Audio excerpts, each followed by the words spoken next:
vehicle. I've got a few 2024 F-150s on the ground, like 16, 17 grand off. It's a great deal, especially if you're leasing. And 2025s are arriving every single day. Great deals all around for the converts and OGs. If you're just new to the show, like the content, subscribe to the channel, follow me at Norman Oakridge Ford for your next vehicle, because when you do, you support the podcast. It is February 9th, 2025. Norm in London, Mike in Buffalo, Super Bowl Sunday, and the malaise is about to begin. A couple of games today in the NHL, and then it's like 2 weeks off for this Four Nations thing. We can get into that in a little bit, but the Leafs finishing in really good fashion. 3-1 on their Western swing. They didn't win in Vancouver. They never do, but it was a hotly contested game with a lot of purpose, a lot of frenetic energy. It just didn't go the Leafs' way. But 3 wins out west. Stolarz is back looking good. Wall is looking good. The Leafs are in the chase in the division. It could be a lot worse. Good morning, Mr. Augello. Good morning, Norm. If you would have said you're going to go 3-1 on the road trip, I think the Leafs would have taken it, and they performed really well in Edmonton. I think got a great performance out of Joseph Wall. They played pretty good against Calgary, and then sort of a fairly mundane. It wasn't exactly send the video to the Hockey Hall of Fame game against Seattle, but they got the win, which is important. And then, they got goalied by a combination of Thatcher Demko and Kevin Lankinen last night and only scored 1 goal.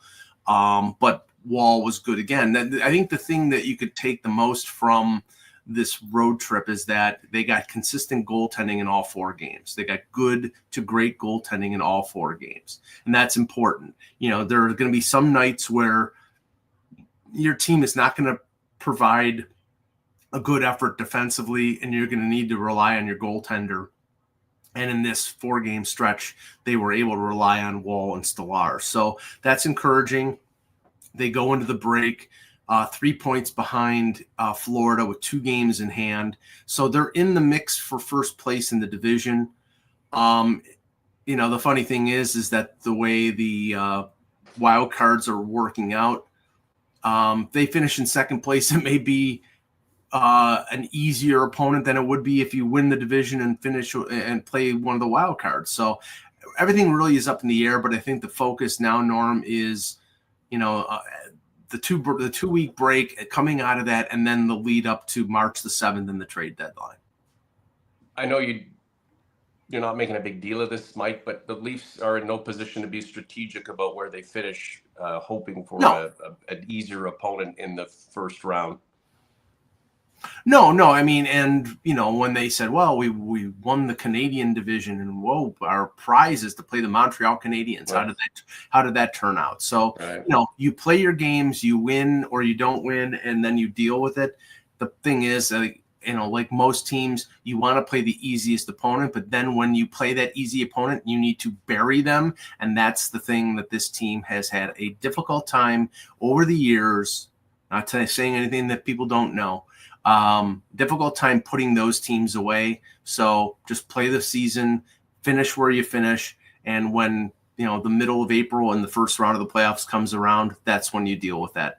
This is Leafs Convo for Oakridge Ford in London, Ontario, oakridgeford.com. Like the content, subscribe to the channel. We need more subs. We need more likes. It helps with the algorithm and gets our content out there so we can grow this thing.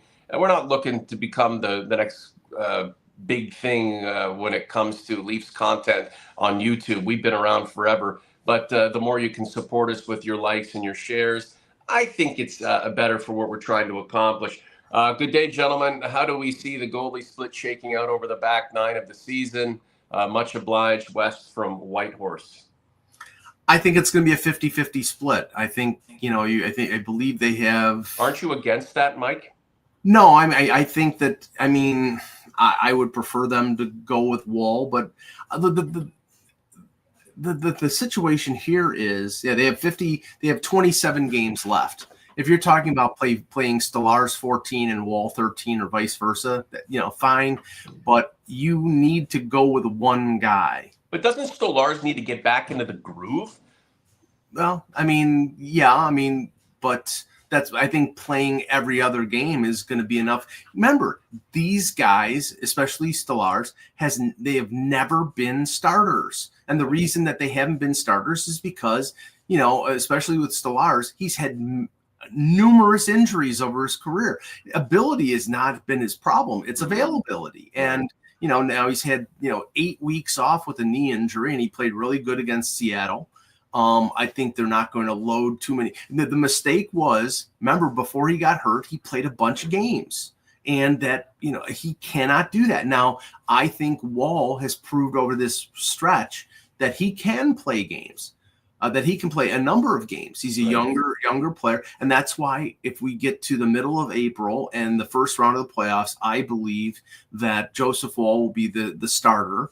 And that Stolarz will, he will be capable of stepping in there if Wall falters. But I think that they're going to go with Wall. He's the guy that they're paying the bigger money to. He's the guy who they signed on a 3-year deal. And I think they go as far or as not as far based on what Joseph Wall can do. With every game Joseph Wall plays, he's venturing further into uncharted territory. Right. How do you think he's done? I think he's done pretty well. I mean, I know that the early part of the season, getting hurt at the beginning of the year and then not really getting back into the swing of things until I think it was early November. And then he struggled a little bit. But when it came to him having to shoulder the workload, I mean, my issue was it's like, and I get it, when you're talking about the the sort of body management crew that the Leafs have when it comes to if you can give the guy 4 days rest. I mean, I just don't know, whether now I understood why, because Stolarz was out, the safety net was gone. So if, God forbid, Wall had gotten hurt in that stretch when Stolarz was recovering from his knee injury, you would have to fall back on Dennis Hildeby and Matt Murray. Then, that could have been potentially disastrous to the season. So they were opting on the side of caution. I think over the last couple of weeks, they've given Wall more work because they knew Stolarz was close. And I think he's played his best hockey when they started to give him more work. I mean, that game against Edmonton, they would not have won that game if it wasn't for Joseph Wall. Every time he dives, every time he splits, I'm on pins and needles. Well, yeah, but it's a good test to be put to the test to see what the outcome is. And the more he overcomes it, the further he goes. I mean, even psychologically, it's beneficial to what he's trying to accomplish. To be healthy as much as he possibly can and be in the net is for as many minutes as he possibly can. I think that's sort of, psychological when it comes to, our fears or mutual fears or all Leaf fans' fears about Wall. Because remember, he got hurt in Game 6 against Boston last year, stretching out for a shot that had it been, it was meaningless. They were up by 2 goals. It didn't mean anything, and he got hurt. And the way he is sprawled in some of these saves, you're like, okay, he's not Gumby. He's, he's a human being. But, how does he mitigate those moves when that's the natural instinct, and that's what makes him great? Yeah. I mean, I don't think he can mitigate it. I think he just has to be able to recover and be able to be, I mean, we know that they said, and, maybe this was shot down. They said that Wall was going to work on, not conditioning, because I'm sure he was conditioned, but work on his flexibility or whatever to be more durable throughout the season. He was going to do that over the summer. And then he gets hurt right before the season. So, it may be a sort of knock on wood approach here where, he is, there have been signs where he's seemed like he tweaked something and he's sort of fought through. Right. And I think that's optimistic and that's good. But, I think until he gets through it and nothing happens, people will always worry that something's going to happen. Well, it's not surprising that Anthony Stolarz has lost considerable time this season due to injury, because that's who he is. That's his past, and it's most likely going to be his future. And to your point, Mike, this is one of the reasons why you can't rely on a goalie like him to be your number one, because you're most likely not going to get a serviceable number one. You're going to get a guy who can show flashes of number one, but is most likely going to be on the IL, a day or two after putting up an amazing performance. This is the Convo for Oak Ridge Ford in London, Ontario, oakridgeford.com. Gregory Seaborn, prefer you guys. Real talk with realistic analysis, no hype. Thanks for such a great podcast. Greg, thanks very much for that. If I've missed your comments, guys, and you want me to read it, you're just going to have to repost it, right? Greg Seaborn again. Play the goaltender with the hot hand, starting with Wall. Mike, throw the kitchen sink at the opposition. If you've got a full complement of goaltenders who are at as full of fitness as they possibly can be, I mean, that's all you can really ask for. Yeah, I don't think they're going to play the hot hand, because where did that get you early in the year when they were playing Stellaris? It got him on the injured list. So right. I think they're going to be methodical. I think they're going to alternate them. They're both playing well right now. And I think that's what they're going to stick with. And then again, Craig Berube is going to have to make a decision when playoff time comes, who to go with. And maybe he goes with a rotation in the playoffs. Boston was going to go with a rotation in the playoffs last year. They started Swayman game 1, Allmark game 2, and Allmark lost, and then they stuck with Swayman. You might play the first 2 games, start Wall, start Stellaris, and then you choose the one who plays better. I think they're going to stick with one. Mm-hmm. But it also depends on the way the schedule breaks down. I mean, usually you're only going to get one off night in between games in a playoff scenario. So rest is not going to be something that they'll have the luxury of. Yeah. And goaltending wasn't the problem last night in the 2-1 loss to Vancouver. Brock Besser with the winner on the power play. What are you going to do? It's a game in Vancouver. The odds were you were going to lose. You fulfilled the odds. You get a break for 2 damn weeks now while we watch this Four Nations thing. And it'll be interesting to see how the Leafs and other teams respond to the break. Will they come back reinvigorated and pick up where they left off? Or is it going to be like the first time they've ever gotten a bloody ice, right? What's this? It's a hockey stick? What do I do with it, right? Yeah. Because you just don't know how this kind of break can thwart momentum in a temporary way or a real long sustaining it in a negative way. And that'll be interesting to see from each team's perspective, especially those with skin in the game, trying to move their ways up the standings and position themselves to do well in the postseason. And goaltending wasn't the major issue last year in the first round. It was the fact that they couldn't score. And again, that is whoever they play, whether it be Tampa or Detroit or Ottawa, they will focus all their fire on Marner, Matthews, Tavares, and Nylander, because you've only got Nyes and Bobby McMahon, other than them, that are the scorers on this team. And if you shut those guys down, you win this. You have a good chance of winning the series. And they have been more easily shut outable. Right. Which is not a word, but I'm using it for it's your word. Own it. It's my word. Yeah. It's our word now, Mike. Yes. Shut outable. Shut outable. Then you would think, and then during the regular season. So I mean that they need to play good defense. They need to get good goaltending, and they need to score. Mm-hmm. And that's the problem. They have not been able to put all 3 aspects, and they need to have good special teams. They have not been able to put all 4 aspects of that game together in the postseason. 09 Max. Goaltending is the last thing they need to worry about. They need another right-handed D-man, a third-line center, another winger with size. Go figure, Max. I mean, we've been talking about this. Show in and show out. Ideally, you can go and get those kinds of guys, but there are a variety of implications that you're going to have to overcome to one, find these guys and pay for them. And align yourself with a willing partner who's up for the transaction and have it all make sense. It's pie in the sky to think you're going to be able to go and fulfill all of those needs, Mike, before, March 7th? Mm-hmm. So all you can do is try. and see where it takes you, and do Well, your best to augment this group that, if playing at peak has a chance, but if playing, like the last several years when the stakes are highest, probably won't do anything, right? well, to '09 Max's point, say that is the that is the list.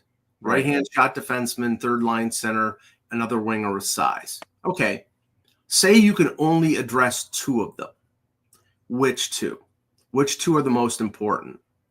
I think the third line center is the most important. And I think the right-hand defenseman.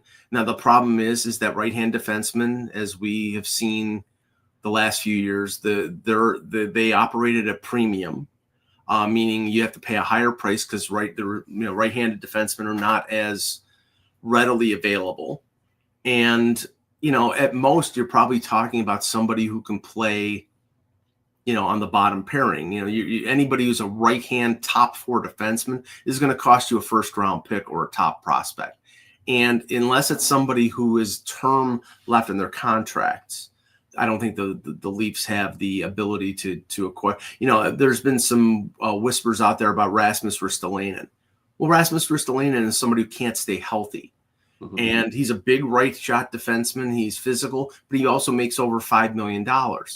So I think you can satisfy two of the three needs that '09 Max mentioned. I just don't think you can do all three of them. Short of bankrupting your franchise like Kyle Dubas did a few years ago, in satisfying as many needs as possible. And what did that get you? It got you one round of the playoffs, and then they lost. Mm-hmm. I've seen names of Nelson, Schenn, Tarasenko, Taves, Gourde, like anybody who's potentially available. Mm-hmm. Is traditionally linked to the Maple Leafs at a time when the Leafs are thinking of making an acquisition to better themselves. And what is the reason for that? Because teams want to get those names out there, and they can use the Toronto media market to sell those players. Right. So, if you talk about that list, Brock Nelson reportedly coming out of New York, Brock Nelson wants to re-sign with the Islanders. Now, whether that will happen, we've heard talk about like the players in Buffalo wanting to re-sign with the Sabres, but getting a more favorable deal at this time of year is sort of the staring contest that agents and managers pull. And in the end, if they can't get the deal, they end up trading those players as a rental. So I don't know whether Brock Nelson gets traded or not. I personally, I don't think he's a good fit. Jonathan Taves is not playing this year. There have been, Scott Lawton's name has been mentioned with the Flyers. Luke Cunnin, Ferraro. Luke Cunnin is a bottom six, versatile bottom six forward. I don't think he makes like Lawton. Lawton at best is a 3C. From what the Braden Schenn rumor is the one that's the most intriguing, because he still has something left.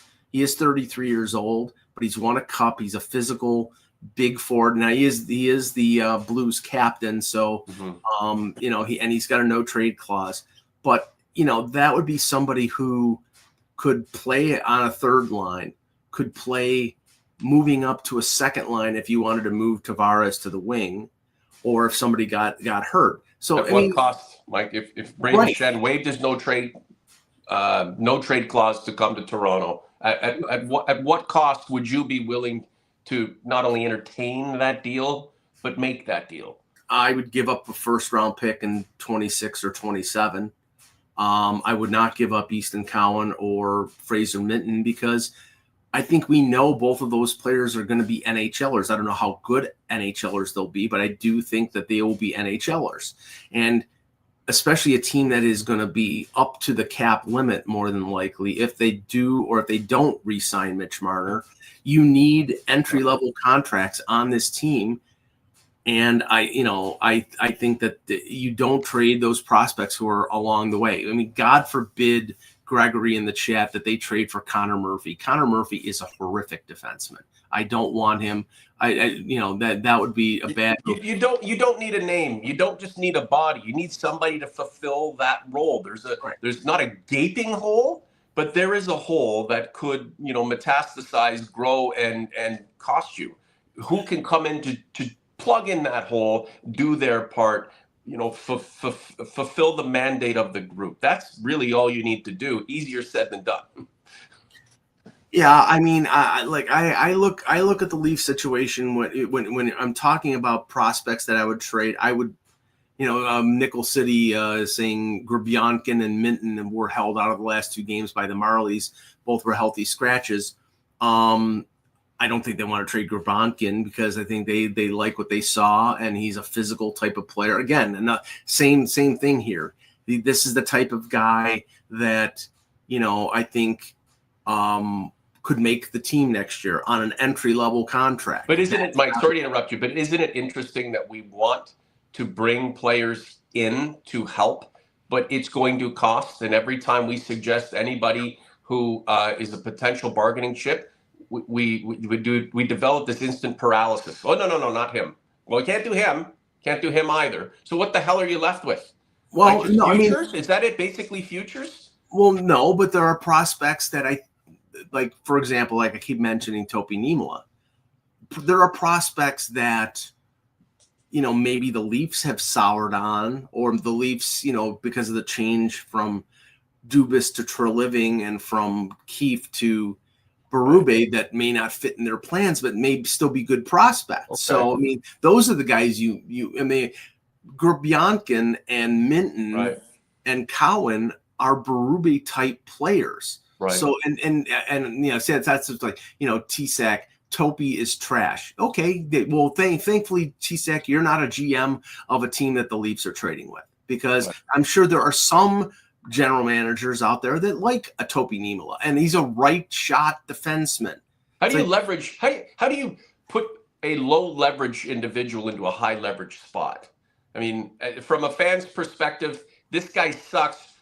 Trade him for the best player available. Doesn't work that way. But we think with our hearts more than we do with our heads. And I really do hope that Brad Treliving and the intelligentsia are diving into this as deeply as they possibly can, and come up with something that will bring a positive, or maybe several players who will bring a positive effect to what this team is trying to accomplish over the final 20 plus games and into what has to be a lengthy playoff run. Mike, if we'll do a few more minutes and get out of here. A couple years ago, when the Leafs were making their calculations before the deadline, there were people that were saying, trade this kid Nyes, trade him, and get the player that you need to help you right now.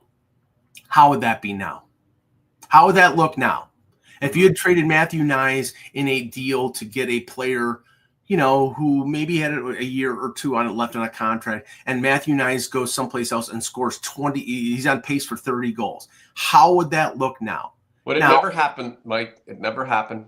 No, I know, but what some people are advocating is screw the future, go for the now, trade Easton Cowan, trade Minton, trade Grabyankin. No. You don't. You hold on to the top prospects in your organization like currency. You don't automatically. Now, I think that and I've seen like Max Domi's name being lumped in here on the in the chat.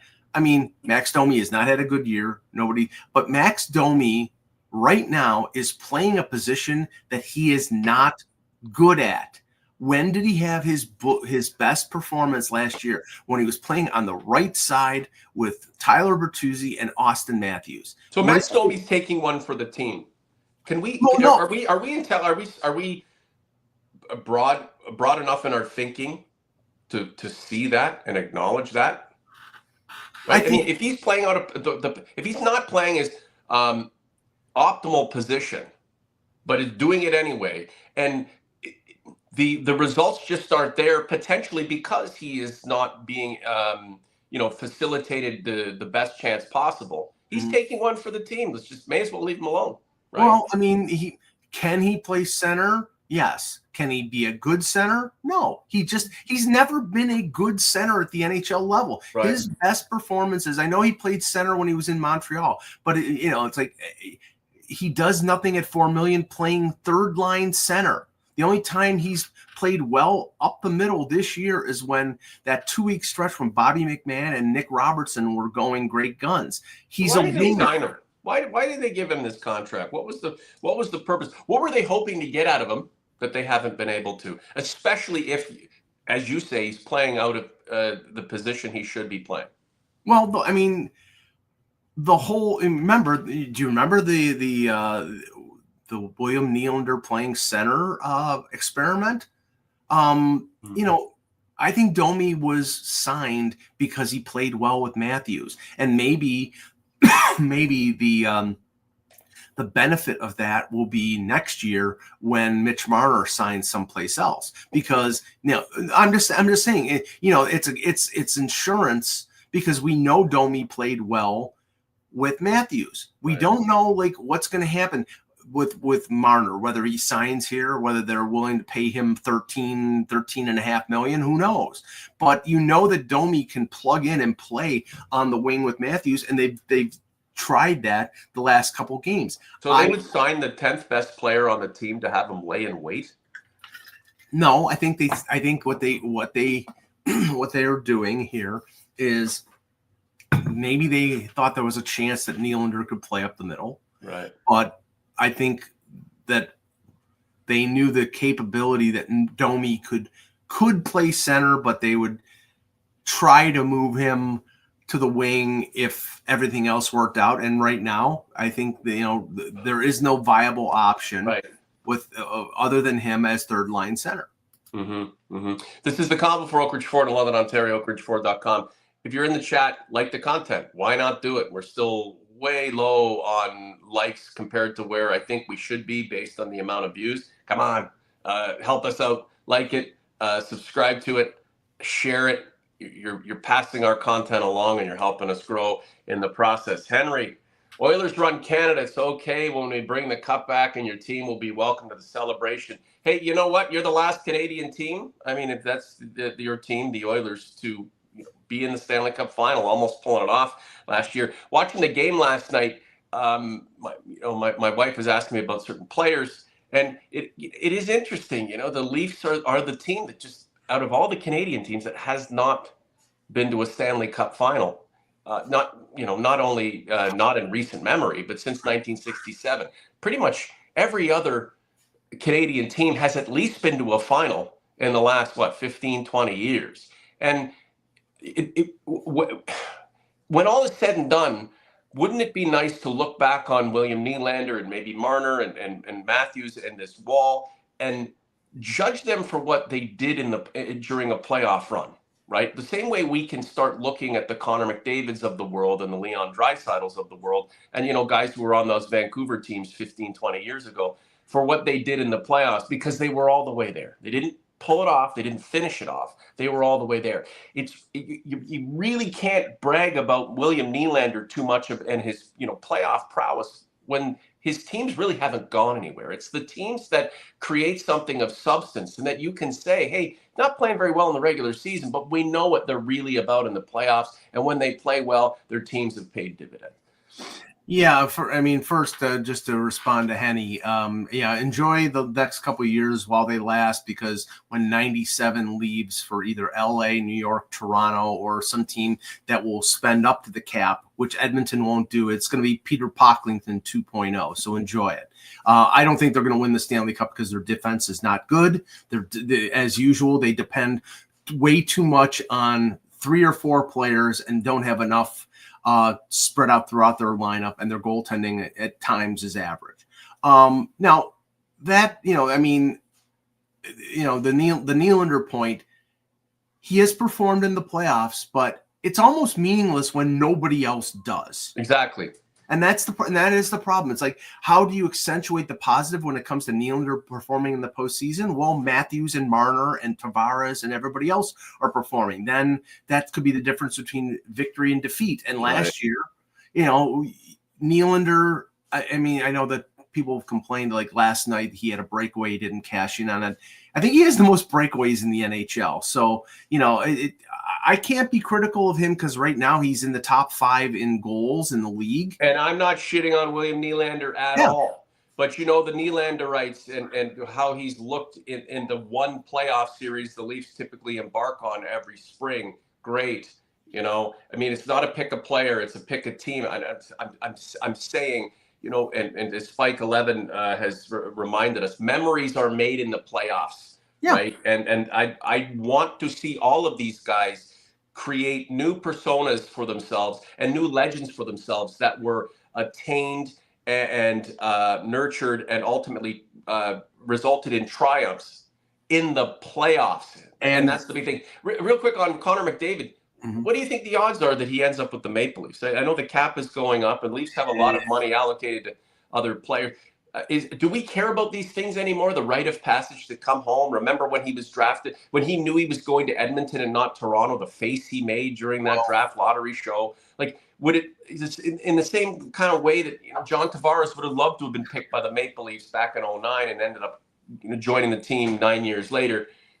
I mean, do you think it's a rite of passage kind of thing anymore, Mike? Or are we long past that? It's not feasible. No, until it doesn't happen, it'll still be feasible. But right. I'll just say this: if the Leafs sign Mitch Marner, then you're not going to get Connor McDavid here, because how can you pay $11.5 million to Nylander, 13.25 to Matthews, whatever you're paying Marner, and then 20% of the cap to McDavid? It's not possible. So I mean, if they don't sign Marner, or Marner goes someplace else, he decides to take the money on a 7-year deal someplace else, then I think it's possible, but it's not guaranteed. Nothing is guaranteed. And I know that I'm sure there'll be there'll be a similar reaction to when Gretzky left, but it won't be it probably won't be a trade unless I think it'll be a similar to Tavares, where they'll talk trying to sign him to an extension up until the last day, and then he goes free agent someplace else. Yeah, we're jumping around here on the Marner thing, considering he's on pace for 115 points, and it's a contract year. He's doing what any player would like to do when they're up against the end of one contract and can essentially write their own ticket. So I get, you can't begrudge the guy for having an amazing season. I get where you're coming from, Mike. The Leafs can offer a certain amount based on how they look at their economics and how they would like to divvy up that massive pile of cash to be competitive, right? And if he goes past that threshold, nothing personal, we can't afford it. It would be a major loss for the offense and for everything else he does. But in a year and a bit's time, it's Connor McDavid supplanting the place that was vacated by number 16. We'd be all for it, but things aren't that preordained. You know what I'm saying? Real quick, Michael Matthew, we are closer than ever. Best goaltending in years, best defense in years, and we are much more consistent. Just help in the bottom 6 is required. Mike, we love him. He is definitely an OG, being very positive about this team, and this team has developed a lot of positive things this year. Can you blame him for feeling that way, Mike? Why be sour about it when you can look at it from 2 points of view, the glass being half empty or the glass being half full? Why be sour? History. That's why. God bless you, Mike Augello. I know, and I understand what Michael's saying, and you could say that if you upgrade your bottom 6, I mean, first of all, Calle Jarnkrok will probably be back this season, so he provides you an excellent top 9 winger if he's healthy, so that'll help. If you're playing Bobby McMahon on the third line, but I think you need to add a third line center. Now, a Yanni Gourde who had some sort of sports hernia surgery and probably will not be available till after the deadline. Maybe that makes him more available in terms of giving up a lower end prospect or a draft pick. So that might be beneficial to the Leafs. If they go big game hunting like Schenn, it's going to cost you, significant prospects. I don't see any scenario unless you're playing a team with a lot of physicality that Ryan Reaves makes the lineup in the playoffs. He cannot. You're going with 11 forwards if you put Ryan Reaves in your lineup. Right. People will just ignore him, so you can't do it. But I think if you add a Cunnin, if you add Yarncroke coming back, if you add one more forward, then your bottom six will be improved. But it's a question of what can you get out of them. Your bottom six really hasn't contributed a lot all year, and you've been able to survive. But more than likely, you're not going to be able to survive unless you get depth scoring and take some of the weight off of your core group. And they just simply haven't had that happen over the last few years. Where do you want to see them finish in the standings, Mike? It's going to be tight. It's going to be a fight. Obviously, best case scenario, hopefully they would win the Atlantic. But, you're talking about you could face Tampa. You could face Detroit, Ottawa, Columbus. Mm-hmm. Wherever you finish, it's going to be a tough first round match. So, the more important thing will be to play well going into the playoffs. Yeah. 27 games to go, especially after everything is accounted for. Following the trade deadline, the team has to play with urgency. I mean, the pressure is going to be there regardless. But after this many attempts, the Leafs should be able to endure that pressure. They should be able to thrive on it, right? And especially knowing that everybody's counting you out eventually based on your history. Wouldn't it be nice if that were a motivating factor? I don't know if you have anything more on the hockey front, Mike, but Super Bowl's tonight, Eagles, Chiefs. Have they already wrapped this thing up for a third straight for Kansas City? I'll just briefly, the last hockey note, I'm glad that Chris Tanev did not make the Four Nations for Team Canada. Drew Doughty was the selection to replace Alex Pietrangelo. Based on the tough minutes and the shot blocks. You selfish bugger, you. Yes. This would have been big in his life. Yeah. Well, I mean, whatever. Honestly, I'm sort of nonplussed about the Four Nations. If it's really exciting, emotional hockey, then I'll be watching. I'm still questioning whether it will be. It's not the Olympics. It's a contrived event, but there are players that are interested. As for the Super Bowl, I'm not watching it. I will, I have saved what up. Were you going to watch Sopranos reruns instead? No. I've saved up some series that I've liked. I've got 4 or 5 episodes that I will watch. I'll keep checking the score, and hopefully, Patrick Mahomes will be taken off on an ambulance. But I have no interest. I mean, after the NFL really, their officiating is terrible. And I think a lot of people, they're actually having a lot of people in Buffalo are having no watch parties. Right. And, maybe it sounds bitter and loserish, but whatever. I embrace my loserish. If it's close late, it's over. Kansas City's winning a third straight Super Bowl. Yes. I would like to just because I would like to see the Eagles continue on that offensive blitzkrieg they put on Washington with Kansas City. I mean, that's the way you win this thing, is to stay ahead and don't leave it to chance. Don't leave it for any opportunity with an official to get involved and make a call that is subjective, right? But I've said this before, easier said than done. Anything else you want to add, Mr. Augello? Nope, I'm good. Real quick before we go, you were mentioned last night during After Hours on Hockey Night in Canada, or whatever the hell they call that show now. The Yeah, Morgan yeah, Frost. Morgan Frost was being interviewed in Calgary at Scott Oak, and I don't know, one of the other reporters, and Ryan Leslie. Ryan Leslie, and he started doing a Andy Frost impression, and he was doing the impression of Andy Frost, teeing up Leafs talk and going to you as the caller. Yeah, It's just there's Leafs talk, Andy Frost, Mike and Buffalo, synonymous.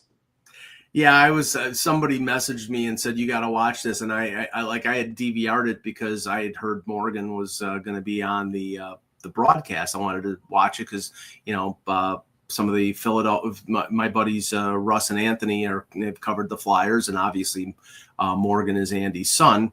And then I had DVR'd it, and I didn't know. And then somebody messaged me and said, "Oh yeah, you got to mention." I'm like, "Really?" And and I didn't understand the context of it. And it's like, okay.